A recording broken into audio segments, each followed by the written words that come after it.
যে পার্টির কর্মীরা কষ্ট পেয়েছেন, হতাশায় ভুগছেন, কেউ কেউ ভাবছে সুসাইড করবে কিনা, আমি বলছি বিজেপি করতে গেলে হতাশায় ভুগবেন না, চোখের জল ফেলবেন না, কারণ আমরা পার্টি দাঁড় করিয়েছি রক্ত দিয়ে আর ঘাম দিয়ে।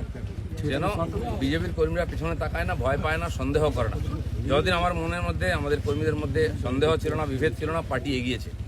যেদিন থেকে এই ধরনের অপসংস্কৃতি ঢুকেছে তখন থেকে পার্টি পিছোচ্ছে।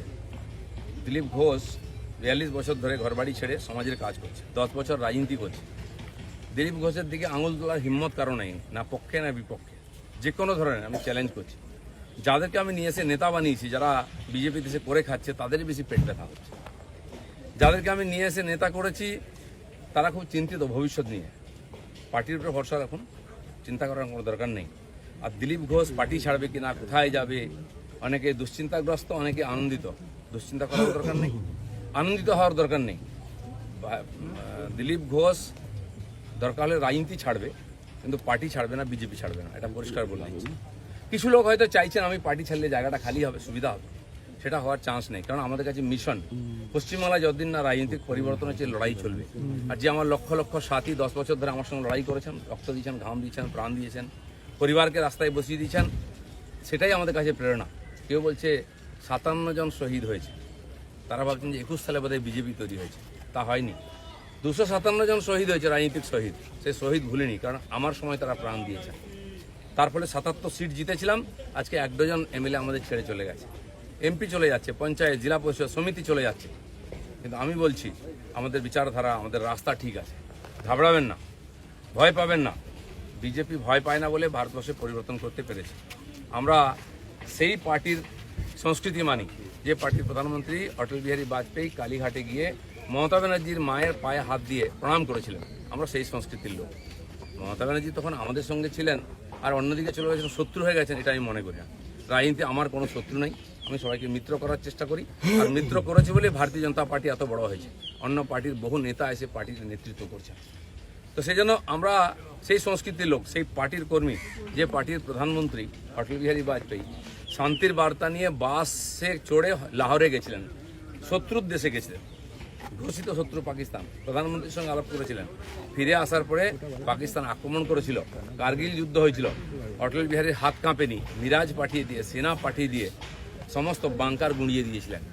আমরা সেই সংস্কৃতি, এটা ভারতের সংস্কৃতি, এটা বিজেপি সংস্কৃতি।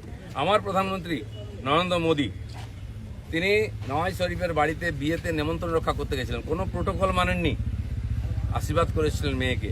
কিন্তু তারপরে পাঠানকোট হয়েছিল, পুলওয়ামা হয়েছিল, কিন্তু নরেন্দ্র মোদী সার্জিক্যাল স্ট্রাইক করতে, এয়ার স্ট্রাইক করতে পিছিয়ে যাননি, কারণ এটাই বিজেপি, এটাই ভারতীয় সংস্কৃতি। সেজন্য আমরা যেন আমাদের পরিচিতি না ভুলে যাই। আমার পাড়ায় বিয়ে হচ্ছে টিএমসি নেতার বাড়িতে, সে টিএমসি করে বলে তার বাড়িতে আমি বিয়েতে যাব না। এই ধরনের জঘন্য নিম্ন রুচির রাজনীতি দিলীপ ঘোষ করে না, করবেও না, এটা আমি ঘৃণা করি। আমার বাড়ির জামাই যদি অন্য পার্টি করে, সেই মেয়ের বাড়ি আমি যাব না, এই রাজনীতি দিলীপ ঘোষ করে না, করবে না। যারা করতে চাইছে এটাকে, বিজেপি এই অপসংস্কৃতি আনতে চাইছে, তারা বিজেপি জানে না, তারা বিজেপি জানে না, তারা দিলীপ ঘোষকে চেনে না, এর পিছনে কত ত্যাগ তপস্যা আছে জানে না। যারা 21 সালে এসছে, 20 সালে বিজেপিতে এসছে না, তারা বিজেপি বুঝতে পারবে না। কেউ কেউ RSS দেখাচ্ছে, কেউ কেউ হিন্দুত্ব বোঝাচ্ছে। দিলীপ ঘোষকে হিন্দুত্ব বোঝাবেন না।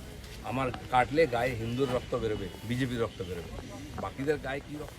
কে বড় বড় কথা কারা বলছে? যারা মমতা ব্যানার্জি আঁচলের তলায় থেকে নেতা হয়েছে। আরো বড় বড় কথা বলছে, অনেকে চরিত্রের কথা বলছে, যারা কালীঘাটের উচ্ছিষ্ট খেয়ে জীবন কাটিয়েছে, আজকে বিজেপির উচ্ছিষ্ট খেয়ে বেঁচে আছে, তারা দিলীপ ঘোষকে ক্যারেক্টার সার্টিফিকেট দিচ্ছে। যারা 4টে বিয়ে করে, 14টা গার্লফ্রেন্ড রাখে, রাত্রের জীবন একরকম, দিনের জীবন একরকম, তারা দিলীপ ঘোষকে ত্যাগী ভোগী বলছে। আহাম্মক। রাস্তায় দাঁড়িয়ে বলো, লোকে কি বলবে? দিলীপ ঘোষ আজকেও রাস্তায় দাঁড়িয়ে আছে, কালো দাঁড়িয়েছিল, আগামী দিনেও থাকবে। মানুষ জানে দিলীপ ঘোষ কি করেছে, দিলীপ ঘোষ কি। আমার মন আর মুখ এক। আমি পর্দার আড়ালে কথা বলি না, কোনো নেতার সঙ্গে বন্ধ ঘরে মিশি না, আমি সে যেই নেতা হোক। আমি চৌরাস্তায় দাঁড়িয়ে কথা বলি, ক্যামেরার সামনে কথা বলি। এটা দিলীপ ঘোষ। তাতে যদি কারো কষ্ট, আমার কিছু করার নেই। দিলীপ ঘোষের মিশন ঠিক আছে, দিলীপ ঘোষ পাল্টাবে না, নীতি পাল্টাবে না। দিলীপ ঘোষ বাংলায় পাল্টাতে এসছে, অর্ধেকটা হয়ে গেছে। যারা কোনোদিন পার্টির জন্য কন্ট্রিবিউশন করেননি, তারা বুঝবেন না বিজেপি কি, দিলীপ ঘোষ কি। সেই জন্য কষ্ট পাওয়ার কোনো কারণ নেই। দিলীপ ঘোষ আছে, দিলীপ ঘোষ থাকবে যতদিন পার্টির প্রয়োজন হবে। যে কর্মীরা আবেগে ভাসছেন, আবেগে ভাসার সময় নয়। যদি সত্যি সংকট আছে লড়াই করুন। আর বিজেপির কর্মীদের উপর আক্রমণ, হিন্দুর উপর আক্রমণ ভারতবর্ষে প্রথমবার হয়েছে। আজ যারা বড় বড় কথা বলছেন তারা হিন্দুর জন্য কতটা লড়াই করেছেন, কি ত্যাগ করেছেন? 4 পয়সার ত্যাগ নেই। বিজেপিতে কামাতে এসছেন, কামানো কমে যাচ্ছে। আমি দোকান সাজিয়ে দিয়েছিলাম 77টা এমএলএ দিয়ে, 1 ডজন এমএলএ আজকে নাই কেন? এমপি কোথায় গেল? জেলা পরিষদ সমিতির প্রধান চলে যাচ্ছে কেন? জবাব কে দেবে? 21-এর পর থেকে বিজেপির নামছে। 19 সালে বিজেপি 41% ভোট পেয়েছিল এবং আজ অনেক নেতা আমাদের পার্টিতে তার বিরুদ্ধে লড়াই করে আমরা পার্টিকে বাড়িয়েছিলাম। অনেকে প্রশ্ন করছেন 41% ভোট আর 121টা বিধানসভায় আমরা লিড নিয়েছিলাম। 5 বছর পরে 24 সালের ইলেকশনে সেই ভোট 39% নেমেছে আর 91টা বিধানসভায় আমরা লিড পেয়েছি। পার্টি এগোচ্ছে না পিছোচ্ছে? আমরা জিততে ভুলে গেছি 21 সালের পরে। প্রশ্ন করুন, পাবলিক প্রশ্ন করছে। দিলীপ ঘোষের এটাই প্রশ্ন আছে। যারা আমাকে প্রশ্ন করছেন আমি তাদের দিকে প্রশ্ন করছি। আপনারা তো নীতি শেখাচ্ছেন, রাজনীতি শেখাচ্ছেন, হিন্দুত্ব শেখাচ্ছেন, কি দিয়েছেন সমাজ? কেন পার্টি নেমে গেছে? 250 লোকের প্রাণের বিনিময়ে যে পার্টি দাঁড় করিয়েছিলাম সে পার্টি কোথায় আজকে? কেন হারছি আমরা? কেন লোকে চিৎকার করছে? আর এই দালালরা যেদিন থেকে পার্টিতে এসছে বিজেপির গন্ধও চলে গেছে, বিজেপির স্বাদও চলে গেছে। লোক বিজেপির ভরসা করতে পারছে না। তাই ভরসা ফিরিয়ে আনার জন্য লড়াই করুন, নাটক করবেন না।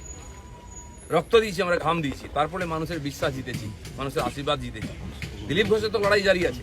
আপনারা ঠিক করুন কে কোন পার্টি থেকে লড়াই করবেন। দিলীপ ঘোষ পার্টি পাল্টাতে আসেনি, পশ্চিমবাংলাকে পাল্টাতে এসেছে। ধন্যবাদ সবাই।